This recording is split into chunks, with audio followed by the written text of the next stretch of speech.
What's up, and good Thursday afternoon, War Report family. It's your guy, Ike Jones. We are here with another War Report. Breaking news broadcast this time. Getting in here, my guy, B. Will, in here with me today, talking a little bit about the quarterback position. Coach Hugh Freeze announces a starter, and it is Payton Thorne. What are your thoughts on that, man? How you feeling about Payton Thorne being the starting quarterback for Auburn University, guy? It was incredibly difficult to not talk about it last night because we knew. Yeah.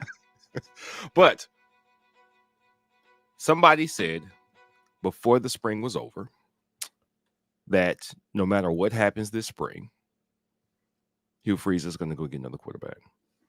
Somebody said that before the spring had even begun, that was going to happen, that person would then be named the starter.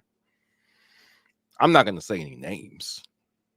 Who wants to brag like that? I mean, if it was me, I'd be saying all kind of names. So, you know. It was me. I said it. It was me. It was me. It was me. I say lots of knuckleheaded things, but every now and then I get something right. And this was very expected. I don't really have any idea. This was obvious to me, is what I'm saying. Now, Hugh Freeze said in his presser that just ended exactly what we postulated was going on last night. It's what we thought was going on. And that was, hey, even if this is the case, if Payton Thorne is the experienced, professional, whatever, leader or whatever, then Robbie Ashford's right there in his hip pocket, and he is not out of the picture. Okay? If this was a completion, then Robbie Ashford is in the frame defending the ball very well. Now, I don't know what this says about that scrimmage comment, and he actually... he was asked about this, and then he responded to it, which was, he said, I have to reevaluate. I had an idea coming into the scrimmage, and now I have to think about that again. He said specifically, though, in this press conference that he had his mind made up that it was going to be Thorne, and then after the scrimmage, he had to think about it. He's like, Robbie had a really great scrimmage, and, you know, right. Payton Thorne didn't have the best of the three. Right. So okay, let me just say this. He's not here, but happy birthday, Mike G. Happy birthday, Mike G. People are out here supposedly taking victory laps against Mike G. Like, oh man, you were so wrong. Coach Freeze darn near validated everything that Mike was talking about as far as how people performed in the scrimmage, in saying Robbie had a really good scrimmage. Holden Gerner, he's got a really live arm, probably the best arm in the. It's all the stuff we've been saying this whole time. But somehow people think that Mike is supposed to be upset that Payton Thorne was named QB1 when Mike has been saying that for weeks now, that he thought Thorne was going to be named the starter. He was talking about how people played in a particular scrimmage. Yeah. He said, based on this scrimmage, people read what they want to read. That's we can't get worked up about dummies. Dummies are going to hear what they want to hear. You can't argue with dummies, man. They don't use logic. See, they use other stuff. So, yes, we knew that the scrimmage was very good in Robbie's favor based on the intel that we had and what was out there. So you could surmise that Robbie pushed Payton Thorne or pushed Hugh Freeze, was starting to change Hugh Freeze's mind about the pecking order. Now, my question when it comes to what that scrimmage did and how it caused him to change his mind, if I say, hey, Payton's 1, Robbie's 2, Holden's 3, and then they come out here and Robbie has a fire scrimmage and he's lighting it up. He says Payton is pressing, and then, you know, Robbie just balled out, and now he's rethinking, like, I don't know. So my question to you is, Ike, and maybe, I mean, I wouldn't ask this question to Hugh Freeze, but what about that scrimmage do you think that was just temporary? I'm sure you're taking more into account than just the scrimmage. You got all the weeks of practice, or the 2 weeks of practice, all the phone calls and text messages from Payton Thorne, again, as Hugh Freeze gave us examples of. He's trying to figure it out. He's communicating constantly with you. He's the professional and the student that I'm sure gives coaches comfort about having him on the field. If a dude balls out, though, you know what I mean? Like, if he balls out, like I'm having a hard time with this decision. Not like it's even my decision, but every fan's thinking about this decision and how they would make it and who they would choose. And I think that's something that makes this fun is, if it was me, what quarterback would I want starting? Why would I want that quarterback starting? What do I need to see from the other quarterback to change my mind?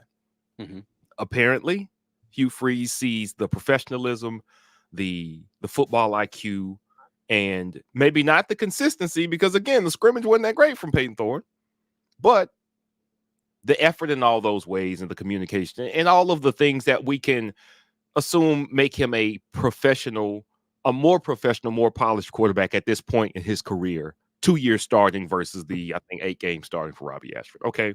I would say I understand that. Okay. At what point does Robbie Ashford ball so hard that want to find him? Exactly. I was trying not to say it. Yeah. I was trying to find a nigga, but yeah. At what point does, if I ball all the way out, it doesn't matter if you come up there with notes and you are in the front row of the class raising your hand saying, yes, sir, and you brought an apple, I'm the dude, though. I wonder if he approached that line. I wonder how much of an impact that scrimmage had in favor of Robbie Ashford.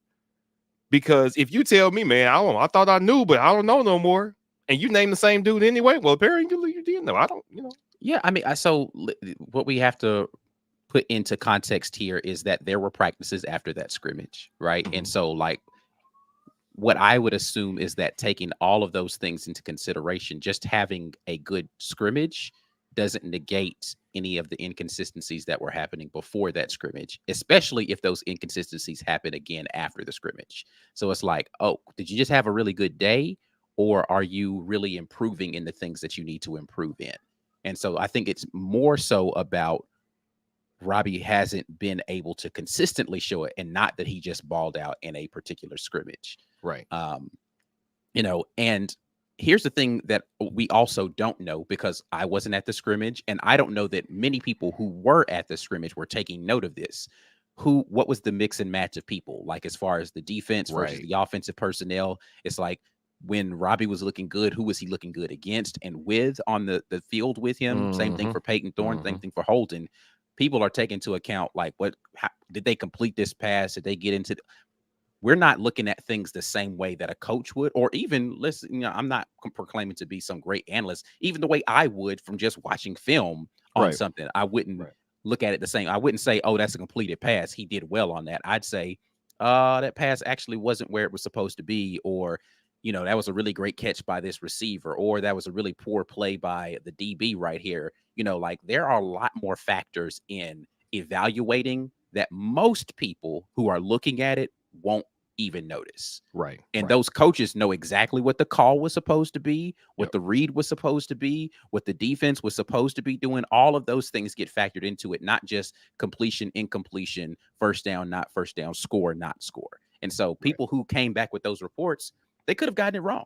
Right. But I think the conglomeration of all of the reports that we have, you put them all into a thing, and most people would come back and say Payton Thorne had the worst scrimmage. It was debatable as to whether it was Robbie Ashford or Holden Geriner, but the majority of people came back and said Holden had the best scrimmage, right? And so if all of that comes together and you've got Payton Thorne, Robbie Ashford similar in any way, and you've got Robbie's athleticism at another level, yeah, Coach Freeze is going to look at this again and say, you know what, the last time I had a really athletic quarterback and I gave him the reins and he wasn't the most accurate passer coming in. I'm speaking of Malik Willis right now at Liberty. He wasn't the most accurate passer coming in. Do I need to give him a second look? Because there is some element to his game that the other folks can't have, which is why he says in this press conference again today that regardless, Robbie Ashford will have a package. We're going to utilize Robbie Ashford for Auburn. We need him to be able to win football games this year. So he recognizes there's something that Robbie brings that nobody else could potentially bring to the table. So we have to figure out a way to make sure that we're utilizing him for our football team. We're going to get into you guys' comments here in just a minute, but B. Will, I'm going to let you talk a little bit more. I do want you guys to go ahead and share the video on social media, bring some more people into this conversation. I see some great comments floating in already. If you haven't already, like the video and subscribe to the channel. We appreciate everybody dropping in with us on a random Thursday evening as Coach Hugh Freeze makes the announcement. Robbie Ashford, not QB1. Holden Girder, not QB1.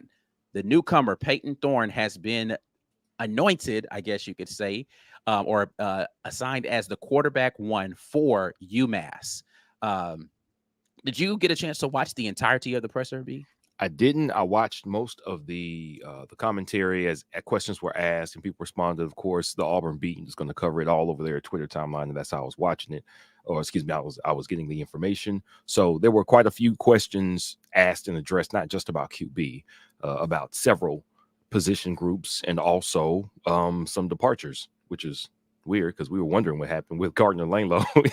And he said, yeah, he's not playing football no more. He got that. I guess that meal at Mikado was like, yep, that was the one I was waiting on. I'm out of here now. He got that last meal. Like, appreciate y'all. I'm out of here.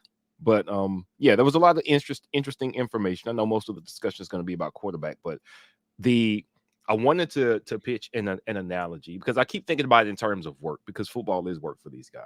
And it's as deep and as complicated, and there are enough particulars about the game and about the strategy as there are about any profession. And it just as in that profession, there are many professions where you can have somebody who's educated and technically sound, and somebody who's going to hit their book for definitions, the person who's going to get a new piece of gear and open up the instruction booklet to see how it works. And then you've got somebody who's going to say, I don't really know all the nomenclature for this, but I bet I can figure out what you're talking about. Just let me look at it. Put it together by themselves. There are some people who will not be the most well-read when it comes to something, but they can have a natural innate ability to understand it and to get it done in any profession, every profession. I work with music. I do music, right? If I was going to train somebody on how to do music, there may be somebody who could already read sheet music and understood how to count bars and understood how to music theory and key progression. And then there's somebody who's like, man, look, I just know how to check this out. And then just pick up a trumpet and play something magnificent, or just sit at a piano and play something magnificent. And I'm going to go, wow, you're going to go far after you learn all the stuff that this other dude knows, because that's important stuff too. And it seems to be that, and again, I do understand this. It's important that the coaches are sending out somebody who understands what they're doing. Like that's a really big deal. And I'm not saying that Robbie Ashford does not. I always thought the reason that Hugh Freeze went and got Payton Thorne was because he got somebody that he wasn't going to give whoever he selected out of the transfer portal a job no matter what, because he hated both of our quarterbacks. Right. It was that he got somebody whose strengths were these things already. I know you are an educated quarterback. I know you are a coach's son. I know you are a professional. You're going to learn the playbook. You're going to learn the lingo because I scouted you at some point, or I know coaches who have scouted you or played with you or played against you. I know all of this, and that's important for this position playing under me and for my quarterback room and for my team. So him getting the job was, again, that's why I could guess it was going to happen 5-6 months ago. He's going to pick somebody who he can already trust. And even if that guy's not there when he steps foot on campus, if he's not there after the first week of camp or after the second week of camp, he's going to get there because Hugh Freeze would not bring anybody in if they didn't have the potential to start for the team that he was coaching. Right. Why are you bringing in somebody that's a project? I get it.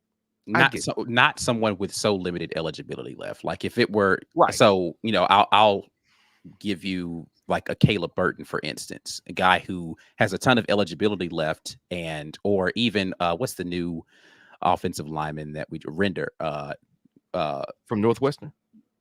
Yeah. Cinda, I think is his name. Anyway, Okay.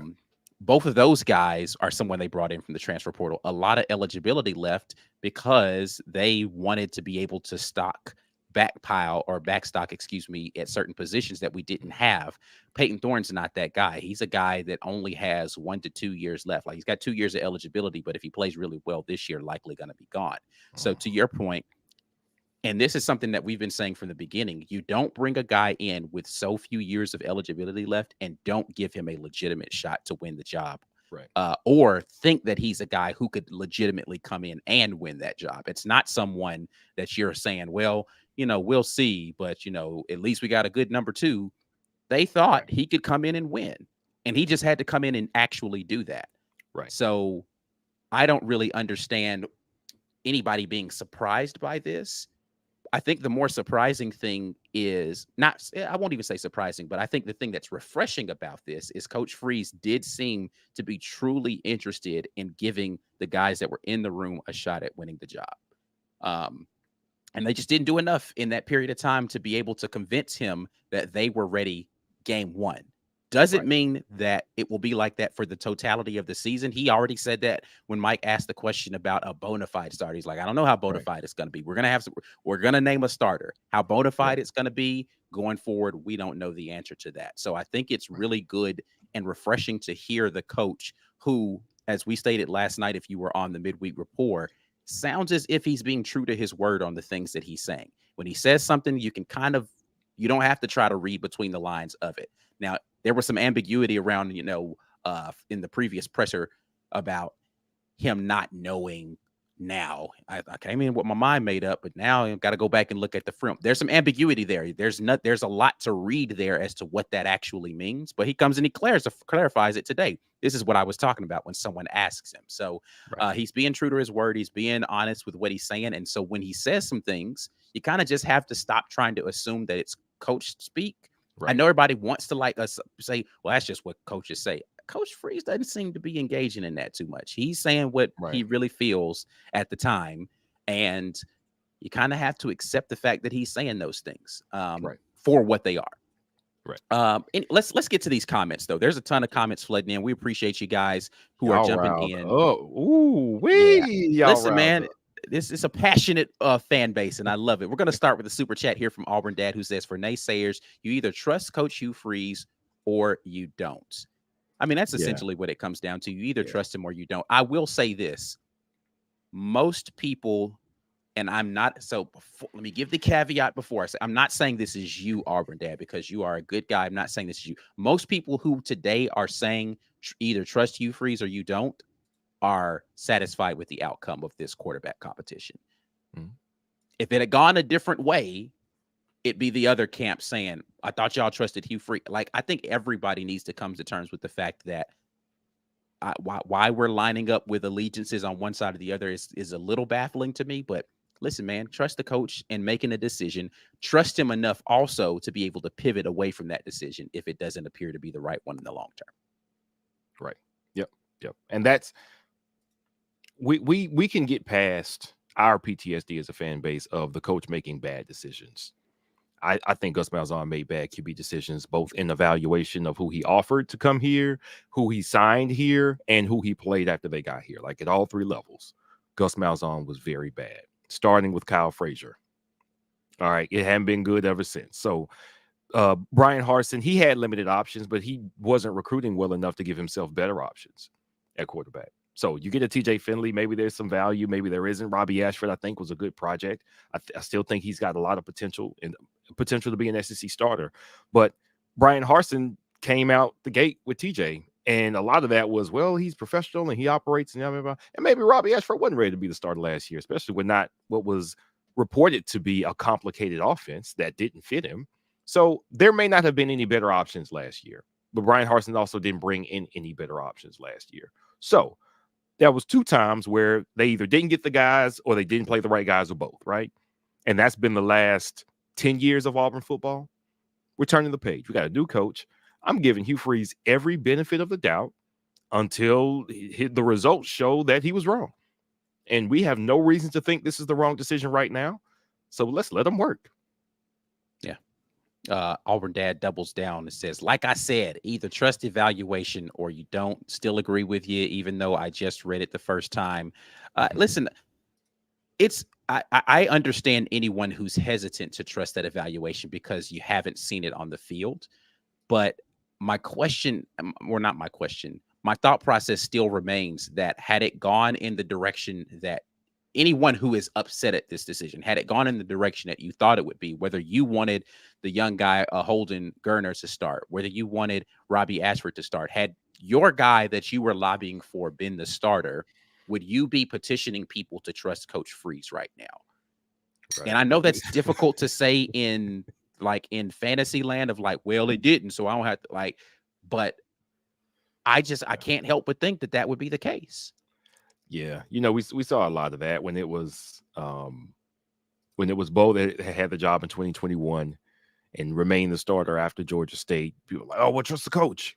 And then when it was TJ that won the job in 2022, they're like, well, they didn't trust the coach anymore because they didn't like TJ. But I think people have their biases and they're going to ride with whoever they want. All right. Some people had already picked Payton Thorne before he had one practice here. They just picked him because they didn't like what Robbie did last year, or they thought Holden might provide something that neither one of those guys have. And they were riding with Holden and was happy to hear that he had a good scrimmage. But honestly, man, Hugh Freeze, he's very straightforward and he gives plenty of information. Holden's just young. He has the best arm out of the group. He's young. He's still figuring some things out. He's got a bright future. Hey, thank you, man. That's what we need to know. So he didn't have quite the polish as an operator as the other quarterbacks had. Understandable. Doesn't that make sense for a guy who's only played like 4 or 5 snaps? Yes, that makes sense. All right. So now we're down to a 2-man operation. Payton Thorne's your starter, Robbie Ashford's your backup, and we can go into the season knowing what that looks like. I think it's fine. Yeah, listen, man, we are ready to get this thing rolling. Perry Unlikely comes in and says, I trust Freeze. It's odd how Payton showed up and fans start trashing Robbie, but months earlier we're excited about him. They will both see the field. I think a lot of people who are currently down on Robbie Ashford have been down on Robbie Ashford as a potential starter. There were a lot of people who were clamoring for us to go out and get a viable starter, in their opinion, in the transfer portal this entire time. And every time a transfer portal person was linked to Auburn, whether it be Grayson McCall or it be Devin Leary or it be Casey Thompson or now Payton Thorne, like every time somebody got linked, it was immediately people were excited about that. And any person who hit the transfer portal who wasn't linked to Auburn, Coach Freeze said it himself. As soon as someone hit the transfer portal that was a quarterback, he's getting a bunch of messages from somebody saying, hey, you need to take a look at this one. And he's saying to himself, that ain't the guy for me. That's not the one. So I don't think that many people are really switching up on Robbie that are currently in that he's not a good quarterback camp. I think there were a lot of people maybe at the end of the season last year saying, or that were hopeful that Robbie Ashford would turn the corner. I think that everybody who's had an evaluation of Robbie Ashford is forgetting that that young man had not had a lot of playing experience and was playing hurt. And it's hard to evaluate someone on limited experience and not healthy as a true evaluation of what their potential could be, even what their relative floor is. You can see the athleticism and you can see what the potential ceiling might be, but you don't have a real understanding of what the floor is for that young man because you haven't seen the best version of him yet. Yeah. Everybody who was there under Brian Harsin played better when Caddy became the coach. Everybody. To hold the first 8 games against them, but not have the last 4 games be in their favor in your evaluation of anybody from last year, that shows a complete bias. That shows a level of bias that I'm not even willing to entertain or even discuss with people. So I choose to look at the last 4 games as who these players are more so than the first 8 because dysfunction at multiple levels is what was going on. I'm not evaluating anybody with that level of dysfunction. I'm not holding their feet to the fire and saying that this is who this player is definitively with a coach, with an overcomplicated system, with people playing that shouldn't have been playing, with people playing positions and schemes that they shouldn't have been playing. You can't evaluate people that way. All right. You don't hold that against Robbie Ashford. Hugh Freeze didn't. All right. He said, man, I just thought I knew, and he made me change my mind a little bit. Right. And I had to think about it a little longer. That's probably the best news here. That's the best news is if you were riding for Payton Thorne, Hugh Freeze said, I don't know, man. Robbie Ashford balled out and he almost changed my mind. Great. Good. Plenty more practice. We got what? 1, 2, 3, 4, 2 weeks and a couple of days left of practice before we hit the field. To me, that's fantastic news because that's how long Robbie Ashford has now with number 2 snaps to go out there and prove a consistency, not just a flash in the pan. We got a whole nother scrimmage where he can still ball out and another couple of weeks. Just stay at it. Keep going. I want a bona fide starter sitting behind the guy who actually starts. Yeah. I do. I want somebody who is capable of starting and playing well behind the guy who actually starts. I don't really care who it is. Would it be more exciting to see some quarterback runs and see Robbie Ashford doing some insane athletic stuff? Yes. It's also awesome if we win. I mean, I just want to win. Yeah. I just want to win. So we in business. I think we in business. Yeah, I think we're in a good position right now. We just need for Robbie to go out there and handle whatever responsibility is given to him, and then he continue to get more or garner more trust from this coaching staff. Another super chat from Auburn Dad and says that last one, Ike, was aimed at you. He actually clarified in the next super chat it wasn't aimed at you. I agree, but I would say for some, Robbie, because I just want Auburn to win with the best QB. Listen, I get it. When I gave that caveat, I was saying I understand that you were not, we're not in a combative stance right here. You and I agree that we just want Auburn to win football games, and I just want the best for whatever those young men on the field are going to have as far as the best quarterback, the best situation for themselves. I'm looking forward to seeing what this coaching staff puts out there with these guys. Yeah, for sure. And I think Hugh Freeze wanted to create an atmosphere where competition was very important, where it pushed the players to perform better. I think he's achieved that. For the record, he has achieved that. Who's the starter isn't nearly as important as Robbie and Holden both bringing their A game to camp and showing their best, impressing the coach in different ways. Even if they have things they want to still work on, those two being at the top of their game was something we never saw two quarterbacks at the top of their game in camp. Never. But now we see it. Now we have it. So that's a win in the coaching column for Coach Hugh Freeze. Yeah. Let's see here. Next super chat. Did not see an actual message there, but Tiger Dog, appreciate you jumping in with the super chat there. I will see if I can try to find whatever message it is that maybe I missed that you tried to attach to that. But we definitely appreciate you jumping in here with us. Appreciate everybody who's jumping in here. I see a lot of familiar faces, or names, I should say, and then some not so familiar ones. Let's go with some of the Green Name Gang. We'll jump in here with Rodney Gilbert, who says he's setting Payton up. He gave him an excuse of he's pressing. What if he don't relax after this? Shaking my head, man. We ride at dawn, though. War down report. I don't know, man. I don't know that he's setting him up, right? Like, I think that he was pressing, right? So what Coach Hugh Freeze said was that part of this decision was to go ahead and give him, I think he was saying it was to go ahead and just give him the job, and maybe he relaxes a little bit and stops putting so much pressure on himself to do all the things. And this is something I think I even said on a live, like maybe that was a situation where he's feeling the pressure of having just been in a quarterback battle at Michigan State. He makes this transfer over to Auburn, and he's in a bigger dogfight than he thought he was going to be. This is his last real opportunity to win a starting job, take the reins, and maybe he's feeling the pressure from that.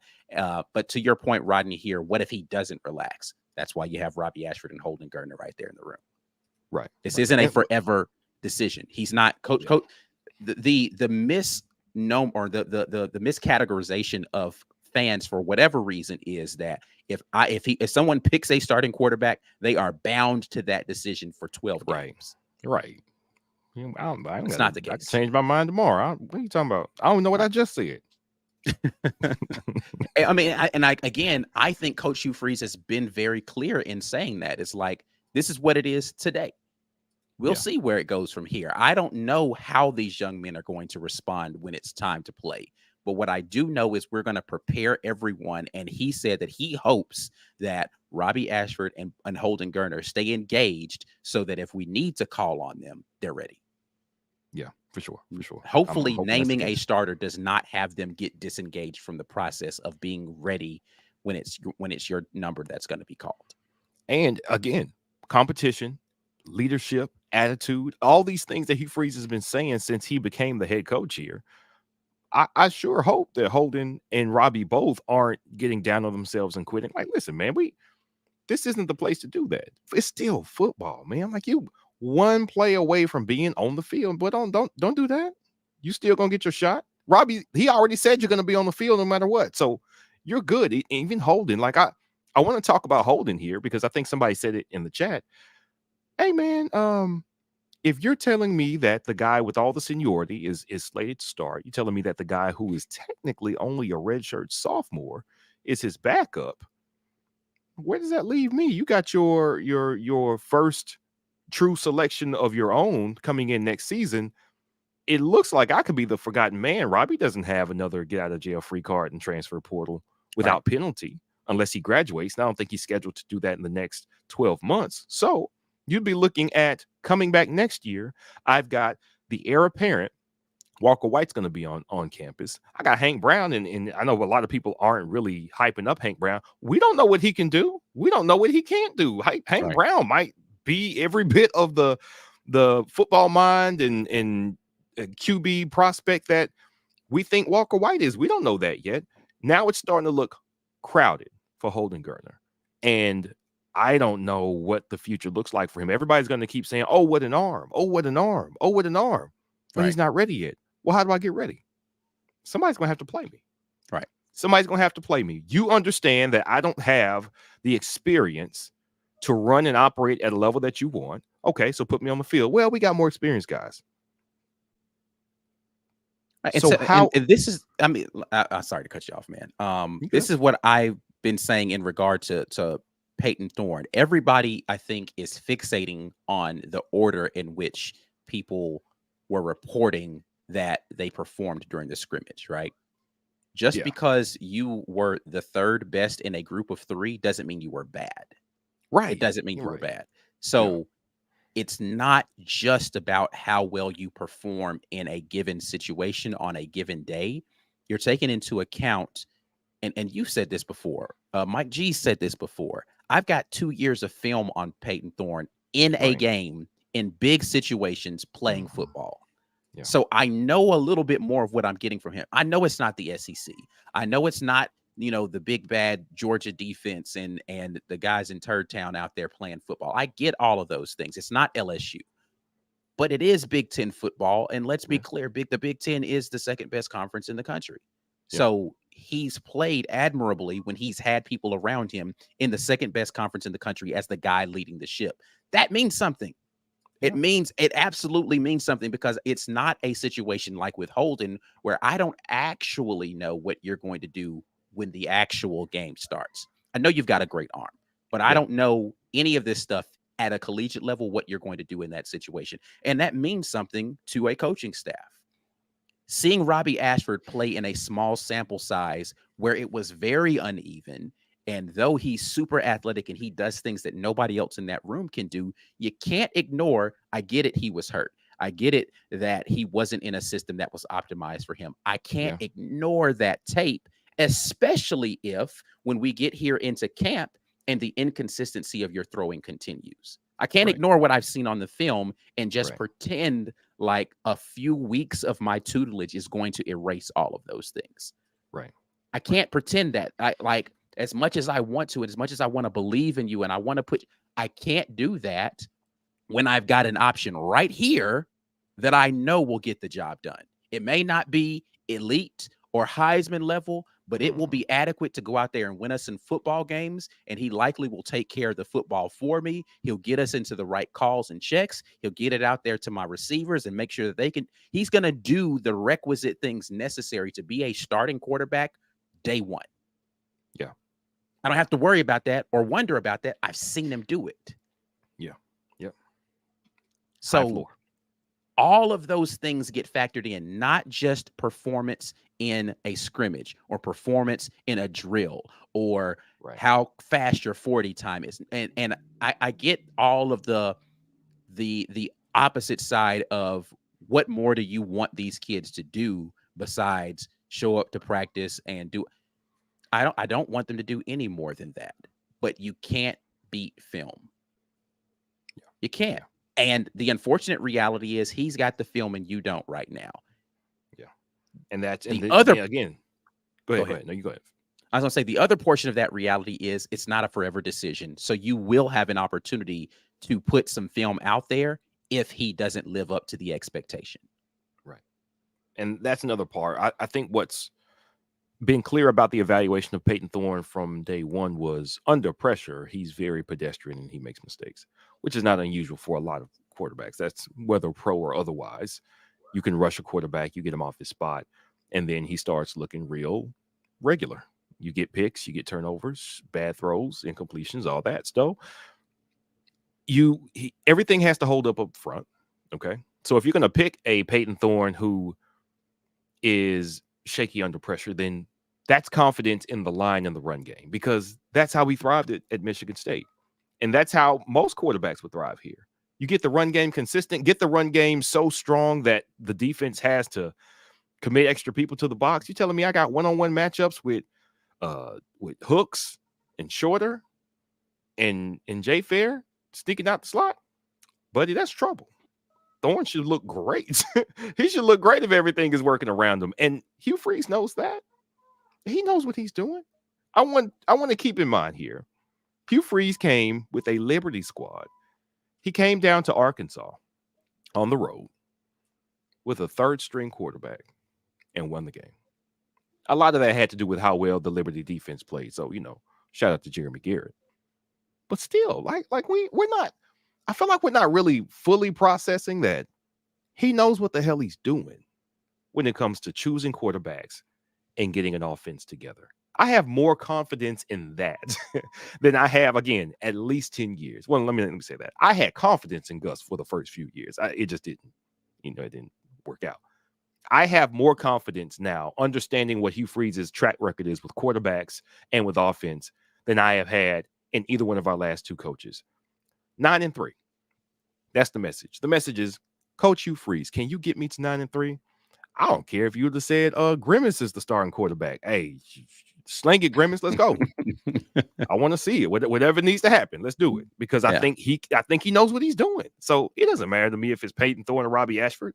The thing that I worry about is, will we miss out on seeing some guys who, and again, this is my Auburn bias talking. These guys chose Auburn first. Holden Geriner chose Auburn first. Is he going to get a shot? Because so far, he has not done anything to lose a job. He has not had the opportunity to wrangle a job away from more experienced players. And he shouldn't, right? Unless he's just so much better than everybody else ahead of him. So maybe he's not a transformational elite QB prospect. Or maybe he is. We don't know. It would personally break my heart for a guy who chose Auburn to never get a shot at it because, well, they got more experience than you. Like, what do you want me to do? I can't change how I haven't played games, but I think I can play QB in this league. Are you going to give me a shot? Well, you don't quite understand. When am I going to start understanding? That would hurt me. That would hurt me. But that's also a part of the game. You got options now. I wouldn't want to see Holden Geriner pack up and leave and go somewhere else and get a starting job. But, reality is that may be a possibility of something we're looking at. Yeah, I mean, listen, we haven't been in the positions, particularly at the quarterback spot, where this was a real danger as far as losing really talented guys. And that's no disrespect to some of the other guys that have transferred away from Auburn University in the last few years at the quarterback position. But knowing what I know now about those rooms, the coaches made the right decision about who they were going to start. They made the right decision about sticking with those guys just because the guys behind them weren't ready. They weren't prepared. And those guys, again, have said that themselves. That's not Ike Jones giving you an analysis. They have said, I wasn't ready. I wasn't prepared. I wasn't taking it seriously. So knowing those things, the coaches made the right decision. I think we have to start getting into a place where we're just like, you know what? Maybe they do know a little bit more than I do about this stuff. I'm still going to question it when I'm sitting here, because right now you're telling me Payton Thorne won it narrowly. So if he doesn't go out there and play well, I'm still going to be sitting here on a Saturday reaction show after game being like, man, how come Robbie couldn't get in this game? Why didn't you have Robbie? And I'm going to still do those things because I'm going off of the information you've given me today, which is I really think that he's a good player and he can help us win ball games. I'm hoping we don't have to get into that scenario where I don't care whether he pivots away from Payton Thorne. I hope we don't have to get into a scenario where after the game we're saying to ourselves he should have made that change earlier. Yeah, that's what you don't want to see. The last time I remember seeing it, I think I was the one who went and represented the War Report at the Georgia State game.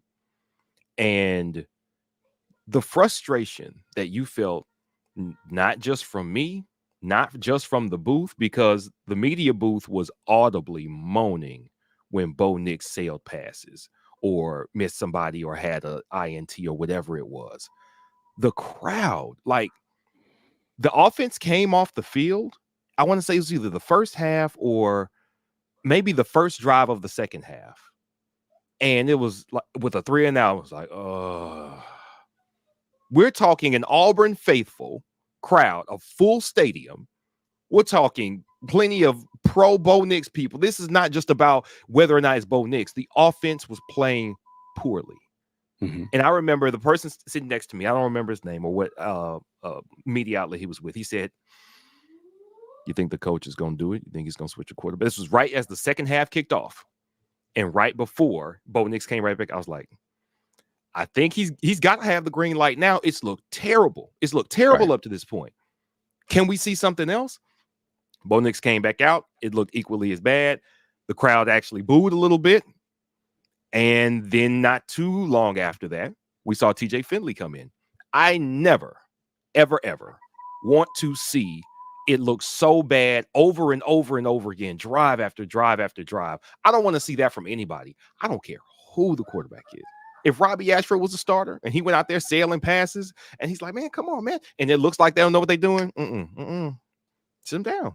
Right. Why are we riding with anybody? If we have anything else on the bench, if you are a coach and you did your job, somebody on that bench can do just as good or better than the starter is doing.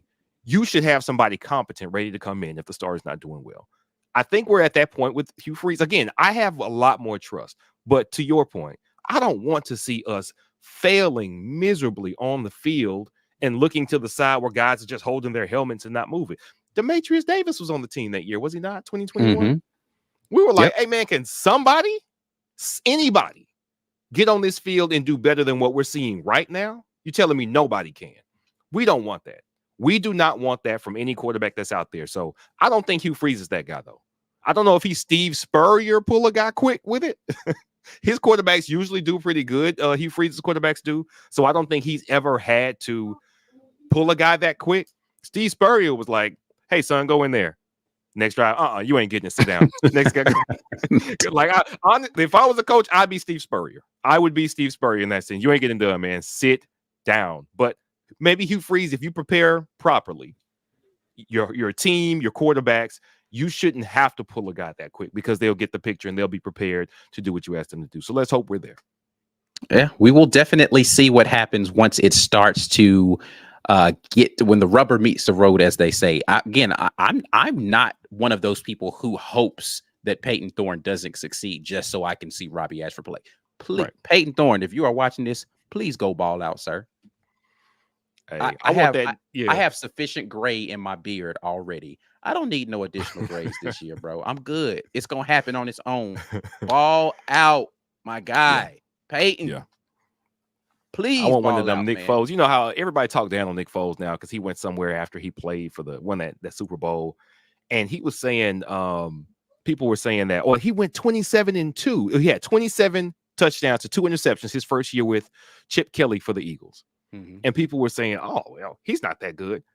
Listen, buddy, if you're Please be not that good and go throw 27 touchdowns and 2 interceptions in the NFL. I don't care how not good you look. Well, he looks shaky under pressure. Well, he didn't look bad when he was throwing 27 touchdowns to 2 INTs. Man, keep that man on the field. I don't care if you're not running and dashing and 40-yard runs. I want to win. I want wins. 9-3. That's what I want. I want to win the over on the season bet of 6.5 games for Auburn. That's the first threshold. 7 games. 7 games is the first threshold. Put some money in my pocket. Second threshold, 9-3. That's momentum. That's every recruit that you told we was on the way up. You told the truth. They saw you. They were impressed.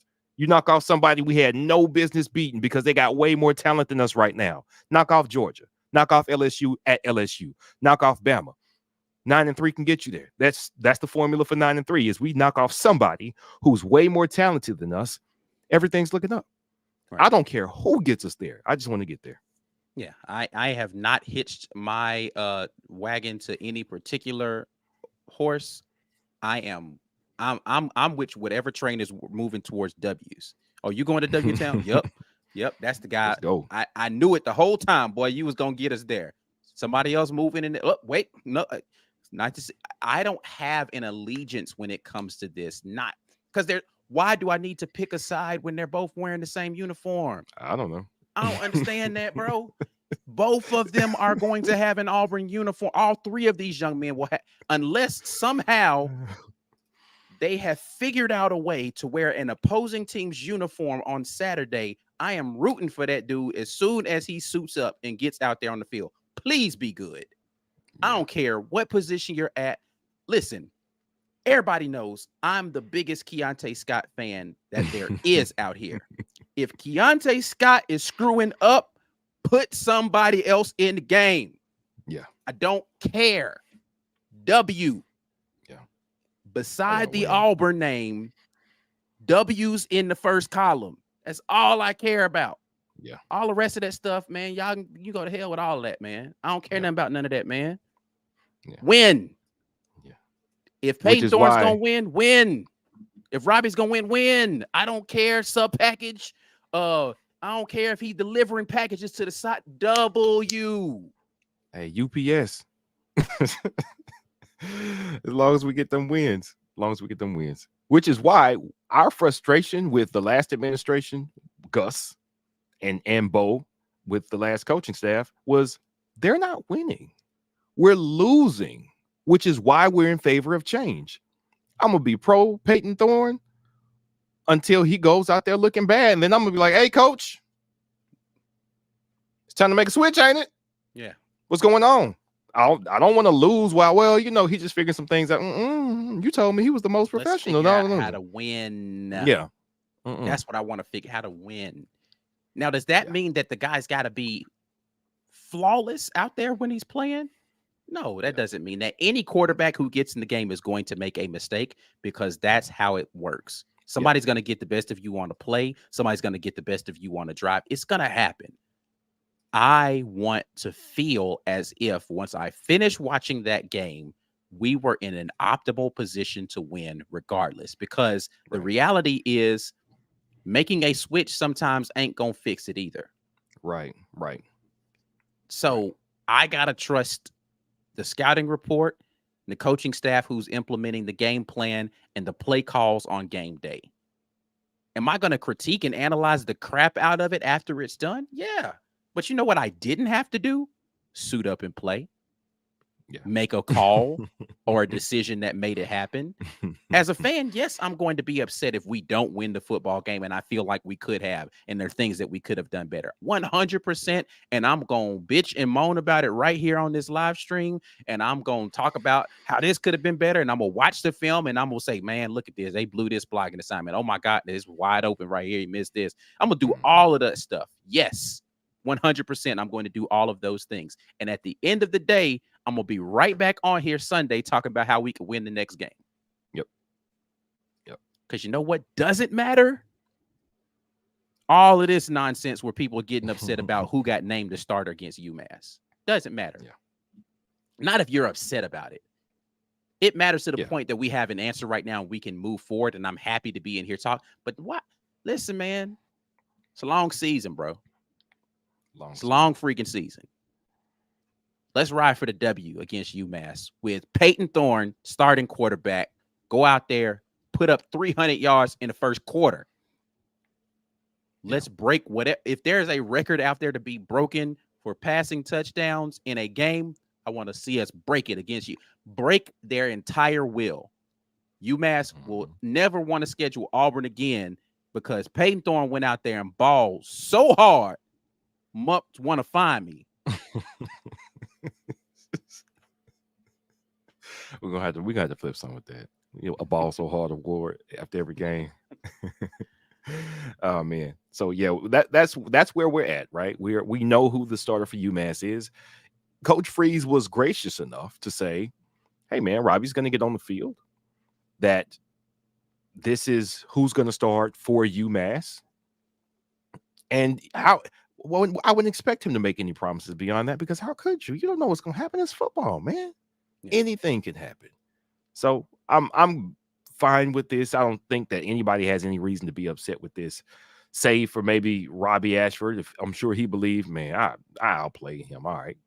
Again, we hope both he and Holden stay engaged and stay motivated and handle their frustration, if there is any, professionally. Take it out on that practice. Take it out during the scrimmage. That's when you show your value. If he selected him for Payton Thorne as a star for UMass, you have your assignment. Every time you get on the field, ball. That's all you could do. Listen, let's see. We're going to take a couple of more comments here from you guys. Comments still streaming in. We appreciate you all for sticking with us for almost an hour now. For those of you who have been sitting here the whole time. I don't want to go too far back because some of this stuff we kind of covered already. Let's see. SS Austin, he mentioned Coach also talked about Thorne being a better leader. This is something, listen, man, we've been saying this forever. And I will say this. There are things that I know about the situation that I refuse to say out loud because it's not my place to say them out loud. But I will say that there is some work that needs to be done for both of these young men in terms of showing the ability to be a leader. Consistently showing that ability. Now, what does that look like? No, it doesn't look like calling Coach Freeze all the time and texting him. That's not showing leadership. That's showing desire. Right. And you can show desire in a lot of different ways. But the guy who you have to impress is not yourself and all of the work ethic that you're putting in on the backside of the mountain. It's the coach and the coaching staff. So you do need to do things to show him, not just yourself. And I'm working on myself. You know, you need to show other people who make the decisions that you're doing that as well. And it needs to be understood amongst your teammates. And the team sees everything that you're doing, whether the coach sees it or not. And that's your attitude. That's the way that you rally people. That's the way that you're able to display confidence in what you're doing when a play call comes in and how you disseminate that information. Is your command and control of the huddle, if they're going to be huddling or if they're going to be calling plays out of shot, whatever it is, those things are being seen by the coaches and they're being seen by your teammates. And everybody is talking to one another about who's doing the best job at those things, not just their completions, not just your ability to make the right reads. Who is the guy that's bringing everybody together that we can rally behind? Yeah. And there are people on the team and in that building, coaching staff, whatever, who feel like those other two have some growth to do. And Payton Thorne has the least amount of growth in that specific arena. Yeah. You know, there is I liken it to work a lot because I think it's easier to understand if we liken it to jobs. There is absolutely somebody in an operation in an office building that you go, oh, he's on this project. No, Joe, I supervised students. I hired and supervised students for 12 years at Auburn. All right. Absolutely. there was a guy or two. You get them in there, and they're like, all right, so who all's on the shift today? Oh, yeah. I got to work with him. All right, we're going to get it done because we got to get it done. And then on the flip side, there were other people who you knew absolutely, oh, thank God he's here today. Mm-hmm. He'll know how to do this because this was going to be a rough night, but he's here. It's going to be easy. That's what Hugh Freeze means when he says, see how the team is affected by this guy. It absolutely matters how you feel about the guy who's stepping into the most important job on the football team. Yes. Do you believe, if you're a wide receiver, do you believe that this guy is actually going to hit you when you get open? Or do you think you're just going to be out there doing this all day? Right. Do you think that this guy is going to make the right call on the read option if you're a running back, or he's going to make the wrong one and put the ball in your belly and you're going to run into a lineman because he really should have just threw it? Do you think this guy is going to point his finger at you and yell at you the one time you made a mistake, but when he made a mistake, he doesn't want to hear anybody and he says, leave me alone? Okay. There is accountability. And then there's, which is a guy being accountable, but also being able to motivate. Some people can do it. Some people can't. Having a guy that the other people want to play with, you could say, well, it's just do your job. And coaches say that a lot. Do your job. Because if you function entirely off of, do I like this person? You might not ever get anything done, man. You might not like the people that you work with. What are you going to do? Not work? Man, I ain't working while he's in the room. Get him out the room. Tell him to jump off this Microsoft Teams call. I don't want to see his face, so I'm not talking. You can't do that. You still got to do your job. But does it make it easier if you like the people you work with? If you can trust the people that you work with? Yes, it does. I'll add to this, right? You talked about the receiver situation, right? So if I'm running a crossing route, right? Mm-hmm. And I know the ball needs to be placed in a specific place so I don't get beheaded running across here. Am I going to run that route with the same level of confidence with you throwing me the ball or with him throwing me the ball? Right? That's a good question. Right. Because I'm like, man, coach called this such and such. He ain't going to throw it right, bro. I'm not about to kill myself. Like, that's not with this coach. That's in the back of your mind if you're running across the field and you know if this isn't placed properly, I might get so I'm gonna be on ESPN for the wrong reason tonight. Yeah. Or, like you said, I'm repeatedly running the route downfield. Never mind. I'm not going. You're really fast, and somebody constantly overthrowing you. Are you gonna run at the same speed every single time? Right. God bless Anthony Schwartz. It was a rough couple of years for Anthony Schwartz, man. 2018, when the O-line got shaky and Stidham wasn't the same no more, overthrew him all the time. 2019 and 20, so overthrew him all the time. I played intramural football when I was at Auburn. I was terrible, but I had to play quarterback because nobody else on that team could throw, right? And there was a guy, Anthony Merriweather. I never forget him. Anthony Merriweather was. I remember. Yeah, he was fastest dude on our team. And so we just used to, like, when we were losing, we'd be like, all right, Ant, we just gonna go, you're gonna go long and I'm gonna throw it out there to you. Now, again, I'm not a good quarterback, right? So like I'm overthrowing him consistently. And it was like, you get later into the game and Ant was like, man, I can't, like, he's like, I'm not about to keep running all these, like, because again, he got to run like 40 yards down the field and I'm missing him and then come back to the huddle and be like, all right, man, we're going to try it again. It's like, man, bro, I'm tired. I'm not. Yeah, you going to say try it again. You step back and you overthrow me. I ran a 40 and then I jog back and I do it again. This ain't the same effort right here. Right. I'm not putting in all this effort for you to miss me. Yeah. So, I mean, it all affects how you view. Now, again, professionally, you're not supposed to do that. Yeah, professional football players, it's subconscious, man. You can't, like, people are human. You're expecting people to not be human.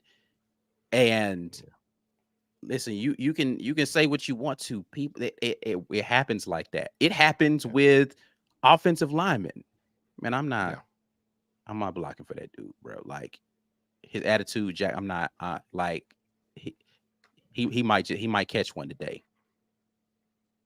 It happens, man. And again, I'm not saying is that is what's happening with these young men out here on this team. What I am saying though is you can see, case in point, let's take the quarterback out of this situation and let's just talk about the last 4 games of last year. Yes. Same football team looked completely different when the leadership changed. Yes.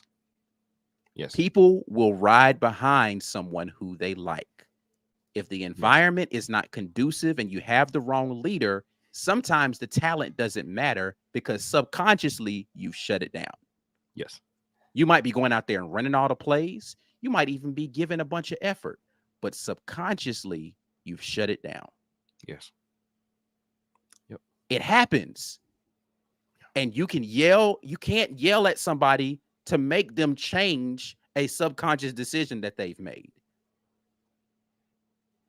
And it's like, I don't really again, people forget how it feels to be in a situation that's not conducive for your best productivity, as if they don't go and do this every day at their job.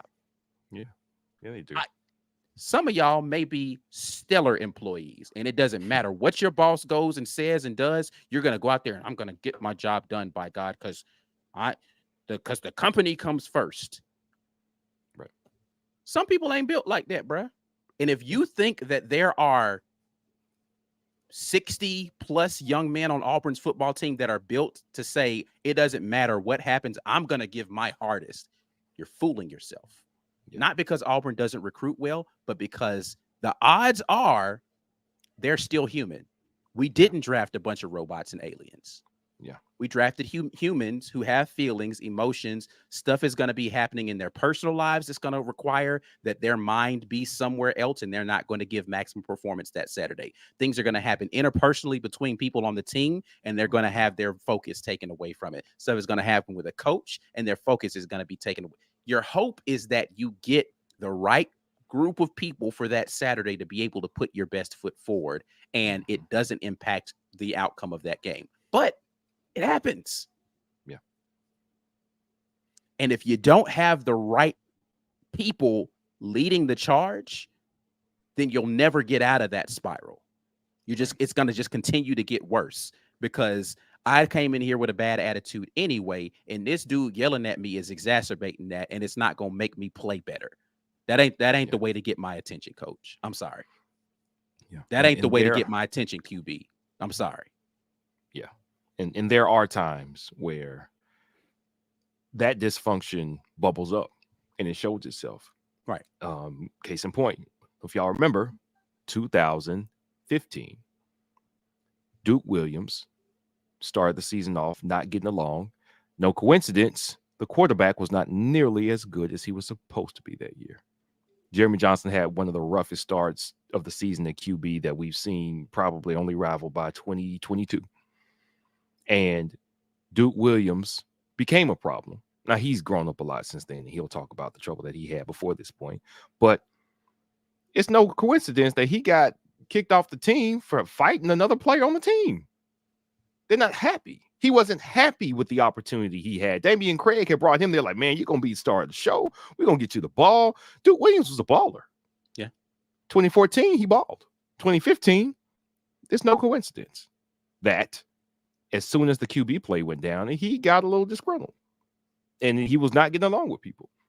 Now, if you have a culture that doesn't allow that type of energy and negative energy on the team, then you don't have to worry about that as much. And Hugh Freeze has repeatedly said, I'm recruiting and culture were the most important things to him. He said, I got quality coaches around me handling the other stuff. I believe in these guys. I know they know what they're doing. Recruiting and culture.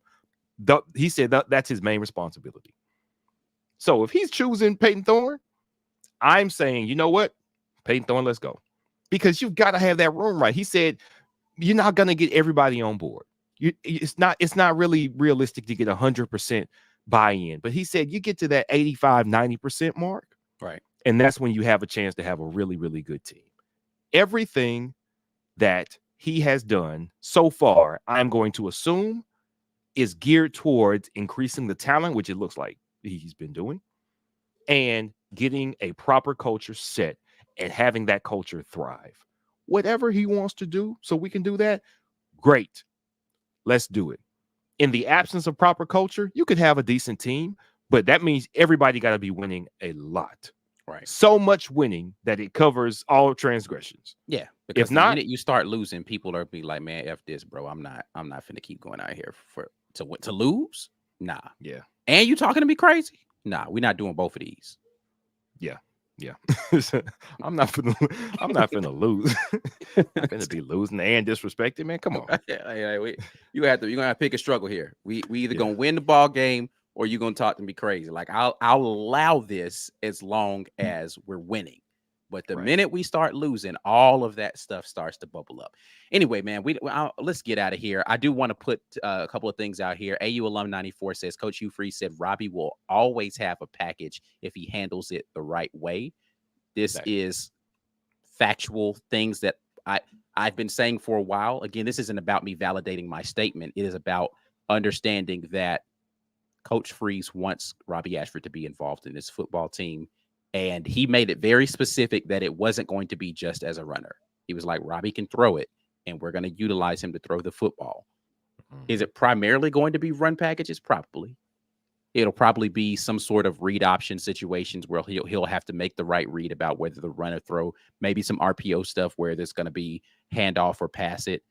But he is going to be utilizing Robbie Ashford in situations where it makes sense. So the defense has to be honest in a short distance situation, in a red zone situation. Yeah. And if he handles it the right way, means you'll get more of those opportunities if you're not out here feeling sorry for yourself because you're not the starting quarterback. Can you come contribute to us getting W's this season? That will determine that whether or not, if Payton Thorne, it doesn't work out for whatever reason, whether we turn and hand this ball to Holden Gerner or you become the starting quarterback. And are you going to still be the package guy or are you going to be the starting guy? How you handle being the package guy determines that. That's how I read that. Now, somebody else may have a different interpretation of that, but Tim Tebow was cool being the package guy. It worked out all right for him. It did work out pretty well for Tim Tebow because once he got to the next space, he didn't let up. But Tim Tebow was that kind of leader, though. Yeah, he was. He wasn't even that good a passer. Robbie could throw better than Tim Tebow could. I'll tell you that. Yeah, that's a fact. And just because I thought it was funny to follow that up with Robbie will have a package. So for him to take care of that package, he should use Manscaped. Sorry, just seemed to be a natural progression. Robert, you are correct. Thank you very much for that right there. Manscaped's not sponsoring this today, but definitely shout out to Manscaped for sponsoring us for some of our content. Any final thoughts before we get out of here, B? Nah, man, it's been a good talk. I think we all, I expected this. So this is what we got. We know what we got. I think it's much more important that we get this wide receiver room healthy. Coach Freeze definitely mentioned the names he expected to be contributing at the start of the season. I want those guys healthy. I'm more concerned about them and the defensive line, especially with reports that Justin Rogers isn't quite the stud we thought he was going to be so far. Maybe working with some weight issues. We definitely need to talk about that tomorrow. So we will get more of the non-quarterback stuff that came out in the press conference and things that we've been hearing from camp tomorrow morning on the morning drop. So you guys make sure you check back in with us 9 a.m. Central Standard Time to get a little something from us on the intel that we've got going into game one. Payton Thorne, QB1, starting off for UMass. But we will be back at you guys tomorrow. Make sure that you hit up all the necessary things like the share button on this video, the thumbs up on this video, and the subscribe button. AU alum, we appreciate the gifted memberships right there at the end. If you want to follow suit, please do so. If you are currently on the Green Name Gang, you can gift a membership to somebody else for $1 a month. But that's it, man. We are going to get out of here until the next time. And as always, War Eagle. Peace. Peace.